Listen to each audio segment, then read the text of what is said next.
durmuş gidiyor iken Marmada kayın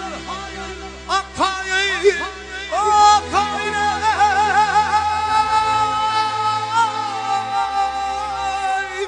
Akkayın Günüm günde vurdu doğup batıp durdu Batıp dur doğup batıp dur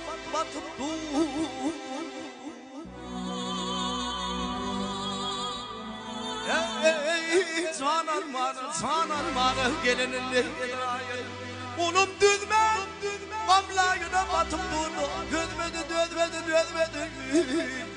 Hanifam sen Dostum şu an senin Kabirleri Hay gecen toydu Kıyvat kabına salıp Petlik bilen pişirdi ya sen hakkı Şol değil mi kim mi daha unutup Gülkü saatlik oyunduran kursoktu İnni göz getirdi akıllılar hem nadanlar Görüyümün kursoğunun köyüplüğünü 3 adım öngüyor hep Boynara lenglay adamlar Şol adamların cüda beyikliğine En tek aramıda Gerekliğine